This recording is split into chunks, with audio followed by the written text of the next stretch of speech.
이제 다시 말씀 따라 삽시다 라고 하는 주제로 돌아왔습니다. 오늘은 그 13번째 시간인데요, 현재의 불가능 앞에서 하나님의 약속을 붙드십시오 라고 하는 말씀을 함께 나누도록 하겠습니다. 사람은 누구나 오랫동안 시간이 지나도 현실이 오래 바뀌지 않게 되면 쉽게 체념하는 것입니다. 그토록 믿고 바라고 기도했는데 자신이 원하는 것들이 제때에 이루어지지 않게 되면 낙심이 되어 결국은 체념의 단계에 이르게 되는 것입니다.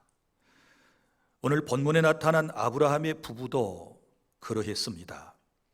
하나님께서 25년 전 갈대아 우르에 살고 있던 아브라함을 부르실 때 이미 아들에 대한 약속을 하나님께서 주셨지 않았습니까?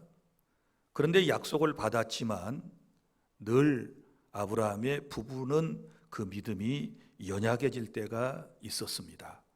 그때마다 하나님께서는 어김없이 찾아오셔서 말씀을 상기시켜 주셨고, 그리고 그들을 위로하고 격려하셨던 것을 우리는 잘 알 수 있습니다. 그러나 이제 벌써 25년이라고 하는 세월이 흘렀습니다. 그들의 나이, 곧 아브라함의 나이가 99살이 되었고 부인 사라의 나이는 89살이 되었습니다. 그런데도 불구하고 그들은 약속된 아들을 아직 받지 못했습니다. 그렇게 되면 어떻게 될까요? 결국은 체념하며 포기에 이르게 되는 것입니다. 그런데 하나님께서는 여전히 오늘도 그들의 믿음이 흔들릴 때마다 다시 찾아오셔서 말씀으로 위로하시고 소망을 주셨는데, 오늘은 여호와께 능하지 못한 일이 있겠느냐라고 말씀해 주시면서 이 부부를 일으켜 세워주시는 모습을 이제 볼 수 있지요. 자, 첫째, 우리 하나님은 체념한 사람을 찾아주시는 하나님이십니다.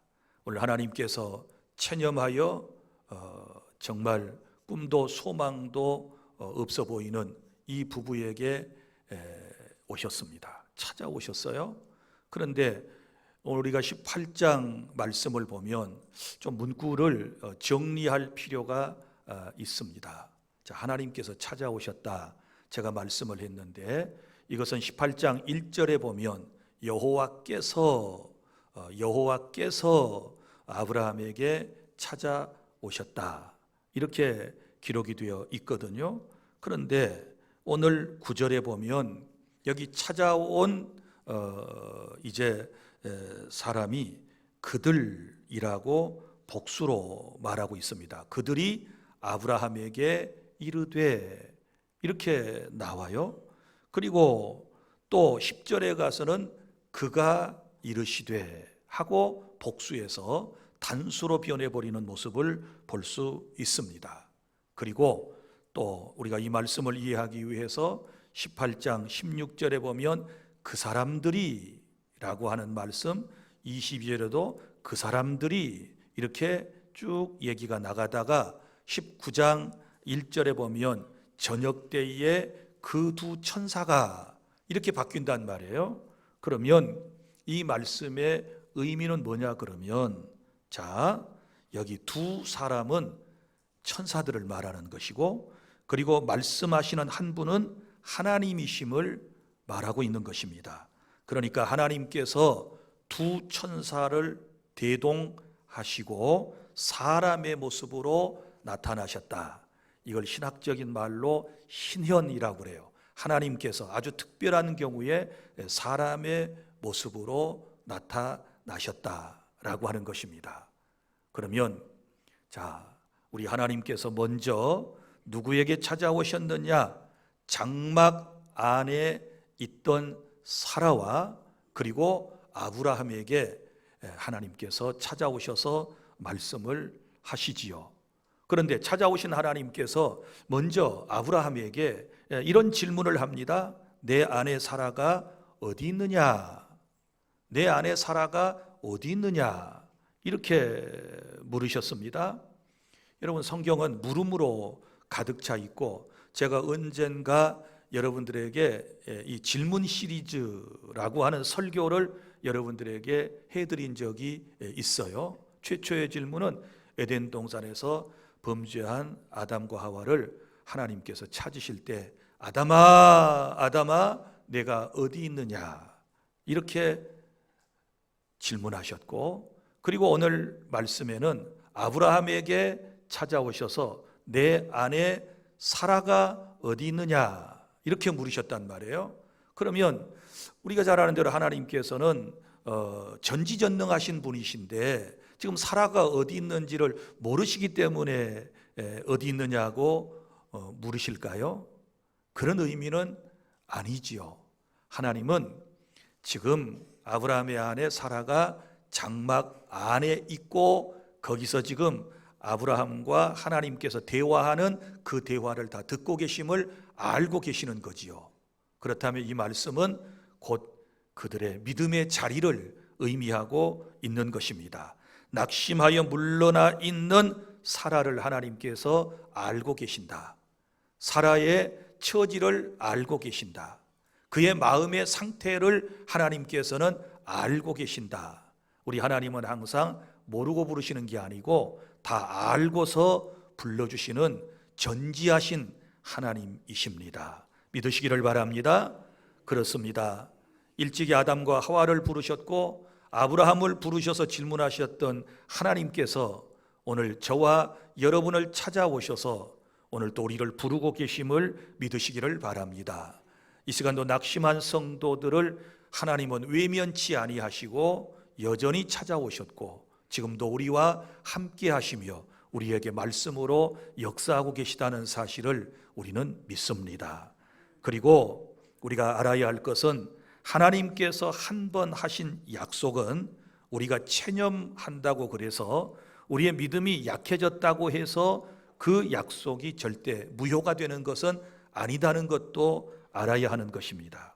자, 여러분, 하나님께서는 아브라함 부부에게 여러 차례 나타나셔서 말씀을 하셨지만 부부는 그 약속이 아직 성취되지 아니하게 되었을 때 체념을 하게 된 것이고 우리 하나님께서는 오늘 그들에게 나타나셔서 내가 너에게 한 약속은 반드시 이룰 것이다 라고 재차 주께서 말씀을 주신 것입니다. 사랑하는 성도 여러분, 그렇습니다. 사람의 약속은 얼마든지 변할 수 있어요. 그렇지 않습니까? 여러분, 여러 사람들과 아마 약속들을 하셨을 거예요. 그런데 그 약속들이 신실하게 이행이 잘 되던가요? 여러분, 사람과 사람 사이에 한 약속은 쉽게 변할 수 있어요. 또 변하는 것이 사실입니다. 그러나 하나님의 약속은 영원 불변하시다는 사실을 믿으시기를 바랍니다. 그러므로 우리가 기도하다가 낙심하지 말아야 하는 것입니다. 우리 때때로 기도하다가 낙심하는 이유는 하나님의 그 약속을 믿지 못하기 때문에 사실 그런 거잖아요. 너는 내게 구하라 말씀하셨고 내 이름으로 구하면 내 뜻대로 구하면 내가 다 이루어 줄게 이렇게 말씀을 하셨는데도 불구하고 우리 기도하다가 낙심하는 이유는 바로 하나님의 약속에 대한 의심이 들었거나 또 그 약속을 전혀 믿지 못하면 기도를 중단하게 되는 거예요. 여러분, 자녀를 위하여 우리 기도하고 있습니다.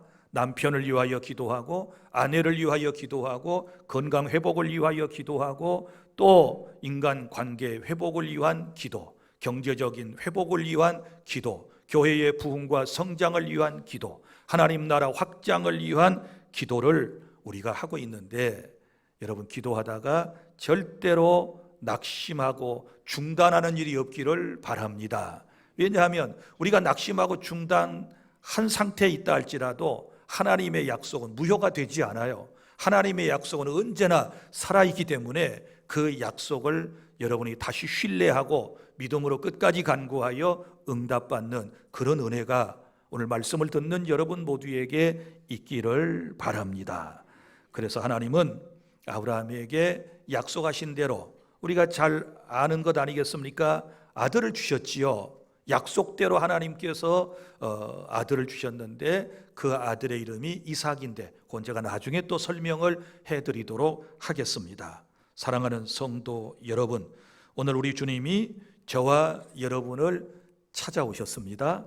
지금은 성령으로 오신 줄로 믿으시기를 바랍니다. 낙심하고 체념하고 인생을 막 포기하려고 하는 사람에게까지도 우리 주님께서는 그 모든 사정을 아시고 오늘 찾아오셨고 그 주님을 만나시고 그 주님의 음성을 듣고 다시 여러분의 삶이 회복되는 은혜가 있기를 바랍니다.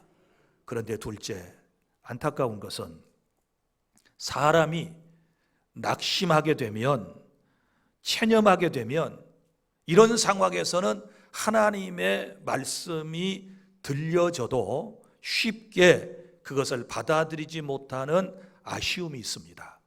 오늘 말씀을 보면 여러분, 하나님께서 체념한 아브라함 부부에게 찾아오셨잖아요. 그런데 지금 이 부부가 하나님의 말씀을 제대로 받아들이지를 못하는 모습을 볼 수 있거든요. 자, 하나님께서 먼저 오셔서 10절에 내년 이맘때 내가 반드시 내게로 돌아오리니 내 아내 사라에게 아들이 있으리라, 이렇게 말씀을 하셨단 말이에요. 그런데 이 말씀을 받아들이지 못해요. 그리고 11절에 보면 이렇게 말씀이 기록되어 있습니다. 아브라함과 사라는 나이 많아 늙었고 사라에게는 여성의 생리가 끊어졌는지라, 이렇게 말씀을 해요. 그러니까 현실을 바라볼 때 여러분, 우리가 하나님의 말씀을 잘 받아들이지 못할 때가 있어요.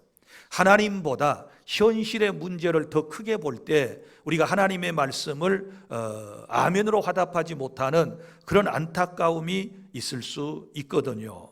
자, 그래서 이제 주님께서 이렇게 말씀을 하시는 거지요. 하나님께서 내년 이맘때 아들이 있으리라, 이렇게 말씀을 지금 하셨지만 현실을 본 사라는 하나님의 말씀을 체념한 상태에서 그냥 웃어요. 여기서 웃었다는 말은 기뻐해서 웃은 거 아니지요. 이 체념 상태에서 말씀을 듣고도 못 받아들이고 지금 피식하고 웃는 그런 모습을 지금 우리가 생각해 볼 수 있는 것입니다. 사랑하는 여러분, 오늘도 하나님의 말씀은 여러분에게 전해지고 있습니다. 하나님이 성령으로 오셔서 저를 통하 여러분들에게 지금 말씀을 주시거든요. 그런데 현실의 벽이 너무 큰 걸 실감하고 현실의 문제가 너무 인간적 이성적 판단으로 볼 때 이거 도무지 이제 끝났어, 이제 포기해야 돼, 이제 내려놔야 해 라고 하는 이런 상황에 이런 사람들은요, 지금 아무리 제가 좋은 말씀을 선포해도 이것이 마음에 잘 와 닿지를 않아요. 아멘 잘 못해요. 왜냐하면 현실이 크기 때문에 그래요. 사랑하는 여러분, 그러나 우리의 믿음이 처음에는 그럴 수 있어요. 현실의 너무 큰 문제 때문에 말씀을 아멘으로 받지 못하지만, 그러나 하나님께서는 성화의 과정을 통하여 우리의 믿음을 키워주시거든요. 그 적은 믿음에서 하나님은 우리의 믿음을 큰 믿음으로 만들어 가시잖아요. 아브라함의 경우가 그렇지 않습니까? 갈대아 우르 땅에 처음에 살고 있었던 아브라함이 하나님을 아는 사람이었는가요? 하나님을 섬기는 사람이었나요? 그렇지 않습니다. 이 사람은 우상을 만들어 파는, 우상을 섬기는 아버지의 아들로 태어났습니다. 믿음 하나도 없었지만 하나님께서 그에게 계시하시고 찾아가셔서 말씀하시면서 그를 이끌어 가시면서 그리고 그의 믿음을 점점 더 키워주시는 모습을 볼 수 있게 돼요. 그래서 아브라함의 신앙의 여정을 보면 우리의 믿음 생활하고 거의 비슷해요. 처음에 믿음이 별로 없어요. 말씀을 듣고 따라 나섰지만 우리 쓰러지고 넘어지고 의심하고 좌절하고 절망하고 이런 나날들을 보내요. 그러다가 어느 날 하나님의 놀라운 은혜를 힘입어 말씀을 통하여 우리의 믿음이 올곧게 세워지게 되는데, 자, 이 아브라함의 믿음에 대하여 로마서 4장 18절부터 22절까지의 말씀을 보면 이런 말씀이 나와요. 아브라함이 자기 몸과 사라의 태가 죽은 것 같음을 알았으나 믿음이 약하여지지 아니하였다. 이렇게 말씀을 기록하고 있습니다. 그러니까 처음에 낙심하여 체념하여 말씀을 받아들이지 못했던 아브라함이 이제 점점 믿음의 사람으로 성숙돼 가면서 자기 몸과 사라의 태가 죽은 것 같음을 알았다. 이 말은 소망이 없어요. 이제 나이 100살 때, 이제 나이 90살 때 어떻게 자식을 낳을 수 있겠어요? 이 상황은 받아들이기 힘들어요. 그러나 그럼에도 불구하고 아브라함은 믿음이 약해지지 아니하고 바랄 수 없는 가운데 바라고 믿었다. 할렐루야. 결국은 그 믿음대로 된 줄로 믿으시기를 바랍니다. 그래서 참된 믿음이라고 하는 것은 현실의 문제보다 더 크신 하나님을 바라보는 것이 바로 참된 믿음인 줄 믿습니다. 아브라함은 현실을 보고 알았지만 믿음이 약해지지 않았다는 사실 꼭 기억하셔야 돼요. 우리에게도 하나님께서 이런 믿음을 요구하시고 나는 여러분들의 믿음이 이런 믿음으로 계속 발전해 나아갈 수 있기를 바랍니다. 그리고 셋째는 13절부터 15절까지의 말씀입니다. 하나님은 우리 안에 감추어진 불신까지도 아시고 자신의 능력을 나타내신다라고 하는 말씀입니다. 자, 여러분, 오늘 본문에 소개된 하나님이 어떤 분이신가를 우리도 말씀을 따라서 이제 탐구하기를 원하는데요. 자, 하나님은 어떤 분이실까요? 먼저는 속 마음을 아시는 하나님. 사람의 속 참 모릅니다. 여러분, 부부가 40년, 50년 살아도 서로 그래요. 나 당신 마음 모르겠다. 나 당신을 모르겠어. 맞아요. 모르고 살다가 죽는 거예요.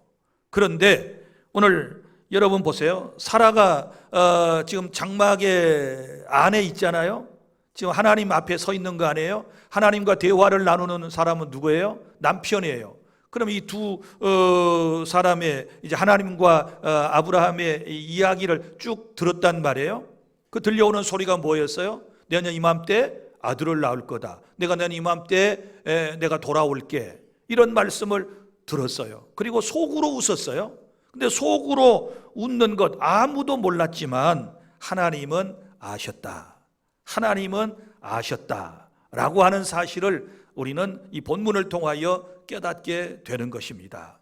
사랑하는 여러분, 우리의 숨겨진 속마음 하나님은 아시는 줄로 믿습니다. 그 아시는 하나님께서는 특별히 우리 안에 불신의 마음을 드러내기를 원하신다 라는 것도 우리가 13절에서 깨닫게 되는데요. 13절, 여호와께서 아브라함에게 이르시되 사라가 왜 웃으며 이르기를 내가 늙었거늘 어떻게 아들을 낳으리요 하느냐라고 하나님께서 말씀하시는 것입니다. 자, 그의 속마음을 아시는데 지금 그의 불신의 마음을 지금 지적하시는 거예요. 아브라함에게 이르시되 사라가 왜 웃으며 이르기를 내가 늙었거늘 어떻게 아들을 낳으리요 하느냐. 이건 불신의 마음이거든요. 하나님이 지금 말씀하시는데 그 말씀을 뭐예요? 믿지 못하고 지금 얘기하고 있는 것 아니겠습니까? 사랑하는 여러분, 그렇습니다. 믿음이 회복되려면 하나님 앞에서 자기 자신의 모습을 드러내야 돼요. 사람에게는 드러내지 마세요. 서로 시험 들고 상처를 주니까. 그럼 누구에게 드러내야 돼요? 하나님께만 드러내시기를 바랍니다. 믿음이 없으면서 믿음이 있는 척해서도 안 되는 것입니다. 경건치 못하면서도 경건한 척해서도 안 되는 것입니다. 성경과 그리고 영적 세계와 그 원리를 잘 모르면서도 자기가 모든 것을 다 알고 잘 믿는 척해서도 아니 되는 것입니다. 왜냐하면 우리 하나님께서는 오늘 또 우리의 속마음을 보시기 때문에 그런 것입니다. 그래서 내 모습 이대로를 하나님께 보여드리는 게 중요해요. 하나님, 말씀은 매주마다 내게 쏟아지는데 매 시간마다 하나님의 말씀은 내게 들려지는데 제가 이 말씀을 믿지 못해요. 그리고 웃어요. 웃는 거 무슨 웃음이에요? 체념하는 웃음이라 그랬어요. 이거 말씀 듣고 기뻐서 웃는 것 아닙니다. 하나님, 내 마음의 상태가 그러하오니, 내 믿음이 이렇게 연약하오니 주님께서 나를 긍휼히 여겨주시고 내 모습 이대로 받아주십시오 라고 하는 진솔한 고백을 주님께서는 이끌어내기를 지금 원하신다는 사실을 믿으시기를 바랍니다. 자, 우리 하나님은 불신의 마음을 드러내실 뿐만 아니라 또 하나는 내 인생을 바꾸시는 능력의 하나님이십니다. 내 인생을 바꾸시는 능력의 하나님이 곧 나의 하나님이시다. 오늘 말씀 14절 보십시오. 하나님은 체념하여 웃고 있던 사라에게 여호와께서 능하지 못할 일이 있겠느냐라고 말씀을 하셨습니다. 여러분, 우리는 이 말씀 속에서 하나님이 정말 어떤 분이신가를 바로 깨닫고 믿는 믿음이 우리에게 요구되는 것입니다. 우리가 믿는 하나님은 어떤 하나님이십니까? 우주 만물을 말씀 한마디로 창조하신 분이 우리 하나님이심을 믿습니다. 홍해를 가르시고 그리고 마라의 쓴물이 변하여 단물이 되게 하신 하나님, 그리고 반석에서 샘물을 나게 하시며 하늘의 만나와 메추라기를 통하여 이스라엘을 40년 동안 먹이셨던 그 하나님, 그 하나님이 바로 오늘 우리의 하나님이심을 우리는 믿습니다. 이런 하나님이시기 때문에, 이런 능력의 하나님이시기 때문에 내 인생을 바꾸실 수 있으십니다. 걱정하지 마세요. 이런 능력의 하나님을 만나면 내 인생이 변화되는 역사를 경험하게 될 줄로 믿습니다. 이런 능력의 하나님이시기 때문에 내 소원을 이루어 주시는 것입니다. 이 믿음이 오늘 흔들림이 없어야 하는 것입니다. 그리고 또 하나님은 어떤 하나님이실까요? 때가 되면 약속하신 말씀을 반드시 이루시는 하나님이시다 라고 하는 것을 알게 되는 것입니다. 여러분, 하나님의 약속에는 이루어지는 때가 있어요. 오늘 본문을 보십시오. 이렇게 말씀을 하지 않습니까? 14절, 여호와께 능하지 못할 일이 있겠느냐? 기한이 이를 때에 내가 내게로 돌아오리니 사라에게 아들이 있으리라. 여기 기한이 이를 때에, 때가 나와요. 기한이 있어요. 하나님께서 말씀을 이루실 때가 있으시다 그 말이에요. 여러분, 우리 기도 생활을 할 때에도 몇 가지 기억해야 할 것들이 있는데요. 무슨 얘기인가 하면, 우리가 기도할 때 하나님께서 응답하시는 유형이 크게 세 가지로 나눌 수 있어요. 자, 보십시오. 첫 번째는 우리가 무엇인가를 위하여 열심히 기도하면 하나님께서 즉각적으로 응답하시는 게 있어요. 이걸 하나님이 오냐, 영어로 yes, yes. 지금 꼭 필요한 것, 지금 꼭 하나님이 주셔야 하는 것, 그런 것들은 하나님께서 그 자리에서 즉각적으로 우리에게 응답해 주시는 줄로 믿으시기를 바랍니다.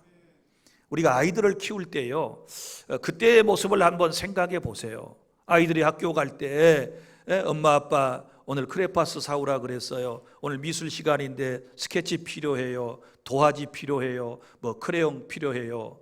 다 떨어졌네요. 사주세요. 그러면 그거 가지고 뭐 부모가 고민하면서 기다려라, 돈 벌어서 사줄게. 그런 부모는 계모나 계부지 않는가 싶기도 해요. 정상적인 부모라면 어떻게 응답할 거예요? 알았다, 오냐? 그리고 착 살 수 있도록 돈을 줄 거예요. 이처럼 기도의 응답도 마찬가지예요. 우리 하나님께서 꼭 필요한 것, 지금 당장에 필요한 것, 여러분이 간구하실 때 오냐 하고 예스 하고 응답하시는 하나님이심을 믿으시기를 바랍니다. 그 다음에 두 번째는, 하나님의 응답은요, 안 돼라는 응답이죠. No, 안 돼. 이 안 돼라고 하는 응답은요, 이거 보호적인 측면이고요, 하나님께서 또 다른 것으로 주시겠다는 의미인 거예요. 예를 들어서 총포사 앞을 지나던 아이가 이제 초등학교 한 2학년쯤 되는데, 엄마 아빠 저 총 사주세요. 또 뭐 큰 일본도 칼을 사주세요. 그러면 인정 많은 요 부모님들, 할머니들, 오냐 가자 칼 사러. 그리고 가서 칼 사주시나요? 어떻게 대답할까요? 안 돼! 안 돼! 왜 안 돼요? 위험하니까 안 돼! 그거 너 가지고 있다 다쳐! 그래서 하나님께서 그 아이를 보호할 목적으로 너! 안 돼! 라고 단호하게 말씀을 하실 때가 있으시다 그 말이에요. 그래서 성경은 기도한다고 다 되는 게 아니고 너희가 주의 뜻대로 무엇이든지 구하면 들어주시겠다, 이렇게 말씀을 하셨지 않았습니까? 그런데요, 계속해서 부모가 볼 때는 이거 위험한 건데 아직 없어도 될 때인데 그걸 달라고 그러는데 이거 막 울어 제끼고 막 난리가 아니에요. 이 전라도 말로 통파고 막 땅바닥에 주저앉아 가지고 시장 한 바닥에서 막 발을 떼구르르 구르면서 울고 난리예요. 그러면 어떻게 되나요? 그러면 다른 걸 사줘요. 그죠? 다른 걸 사줘요. 대체 응답. 그럼 장난감 집으로 가든지 아니면 그 아이에게 꼭 필요한 것을 부모는 주는 거예요. 그래서 두 번째, 안 돼라고 하는 것은 보호의 응답이며 또 다른 대체적인 응답이다라고 하는 사실을 믿으시기를 바랍니다. 그 다음에 세 번째 기도의 응답은 기다려라. wait. 기다려라. 아직 그거 안 필요한데 그거 막 달라고 그래요. 아니, 저 5살짜리가 엄마 아빠 핸드폰 보더니 막 사달래. 왜? 만화 영화 보려고. 막 사달래. 때를 부려요. 근데 어떤 걸 사달라고 그래요? 작은 거 말고 엄마 아빠처럼 큰 거, 폴더폰, 뭐 이렇게 크게 펼쳐서 보는 이런 걸 막 사달라고 그래요. 그러면 여기 웃고 있는 분들은 사줄 사람 몇 명 있네. 근데 대부분 뭐라고 그래요? 기다려. 기다려. 기다려. 아직 너한테 이거 필요하지 않아? 기다려. 우리 서울 며느리 보니까요, 우리 지금 주한이가 초등학교 6학년인데도 핸드폰이 없어요. 그래서 학교 가서 남의 친구 핸드폰 빌려가지고 전화를 해. 그래서 우리가 그랬어요. 야, 며느리 너무한다. 좀 사줘라. 사줘라. 돈 없냐? 그럼 우리가 줄게. 사줘라. 그런데 아직까지 안 사줘. 어머니 아버지 그거 필요 없어요. 아직요 필요할 때 아니에요. 나중에요 중학교 가면 사준다고 약속했어요. 그때까지 기다리라는 거예요. 맞아요. 지금 필요하지 않는 것들에 대해서는 하나님께서도 기다려. wait. 기다려. 그러면 때가 되면 이루어 줄게. 때가 되면 내가 네 기도 응답해 줄게. 때가 되면 내가 네 소원을 응답하여 줄게. 하나님께서 이렇게 말씀을 하시는 거예요. 자, 하나님께서 아브라함에게, 그 부부에게 아들을 약속하셨는데 아브라함과 사라의 때는 언제예요? 그 약속을 받자마자 곧바로 자식을 낳을 거라고 생각했을지도 몰라요. 그런데 하나님께서는 25년이라고 하는 세월이 지난 후에 그에게 응답하셔서 아들을 주셨다는 사실을 믿으시기를 바랍니다. 여기 여러 가지 이유가 있겠지만요, 이런 거예요. 자, 금년에 아가 태어나도록 해줄게 해가지고 내년에 배불러갖고 나왔어. 그러면 이게 무슨 큰 하나님의 기적입니까? 이게 하나님께 막 정말 여러분 막 감사하고 막 눈물겨운 일일까요? 물론 그런 분도 있을 거예요. 자녀를 갖지 못했는데 그런 말씀을 들어서 이렇게 됐다면. 그러나 보세요. 지금 25년의 세월이 흘렀어요.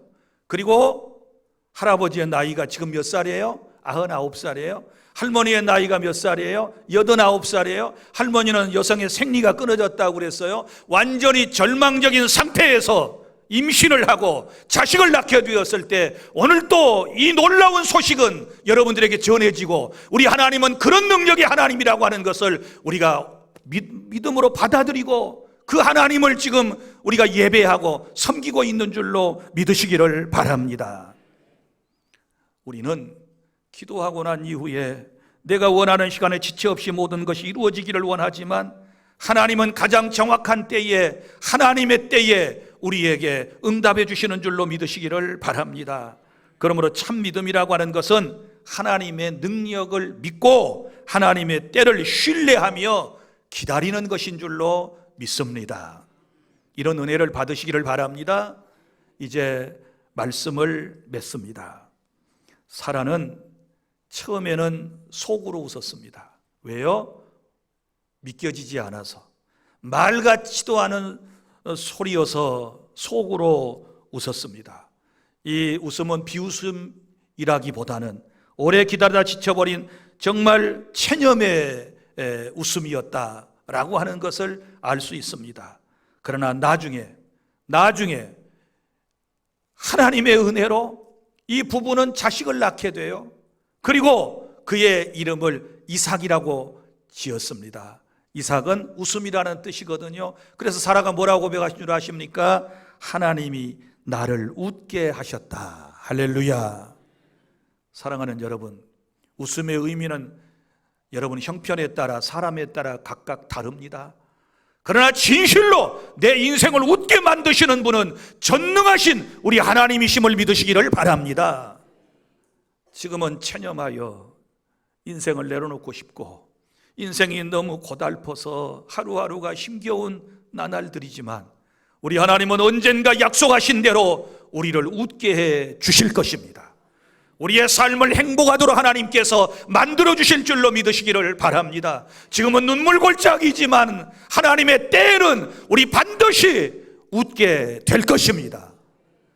이 하나님을 예배하고 이 하나님을 기쁘시게 하는 것이 우리의 삶의 목적인 줄로 믿습니다. 체념의 웃음이 은혜의 웃음으로 바뀐 것입니다. 사랑하는 성도 여러분, 이 말씀은 예수 그리스도 안에서 더욱 분명해졌다는 것을 우리가 알 수 있습니다. 사람들은요, 예수님께서 십자가를 지실 때 그것을 끝으로 보았지만 하나님께서는 그 자리에서 구원을 이루신 줄로 믿습니다. 십자가를 지시며 마지막 숨을 거두실 때 내가 다 이루었다. 여러분, 십자가는 끝이 아니고 구원의 시작이었음을 믿습니다. 그리고 사람들은 예수님이 이제 십자가에 죽으신 다음에 아리마대 사람이 새로 판 무덤에 장사 지내게 되었을 때에 그 무덤을 마지막으로 보았지만 하나님께서는 그곳에서 생명을 일으키신 줄로 믿습니다. 예수님이 부활하셨거든요. 그러므로 여러분, 우리는 항상 내 인생의 끝이라고 생각하는 그 시점에서 하나님의 놀라운 역사를 우리는 경험하게 될 줄 믿습니다. 그러므로 믿음의 삶은 문제가 없는 것이 아닙니다. 불가능 앞에서도 하나님의 약속의 말씀을 붙드는 삶을 우리가 믿음의 삶이라고 그러는 것입니다. 사랑하는 주 안의 성도 여러분, 혹시 마음속에 오래된 체념이 있습니까? 그렇다면 오늘 말씀을 다시 붙들고 희망을 가지고 일어서시기를 바랍니다. 내 형편보다 하나님의 말씀을 더 믿으시기를 바랍니다. 내 계산보다 하나님의 능력을 더 크게 바라보시기를 바랍니다. 내 시간보다 하나님의 때를 더욱 신뢰하시기를 바랍니다. 불가능 앞에서도 하나님의 약속을 붙드시기를 바랍니다. 그러면 마침내 하나님의 놀라운 크신 역사를 여러분이 보게 될 줄로 믿습니다. 말씀을 맺습니다. 현재의 불가능 앞에서 하나님의 약속을 붙들고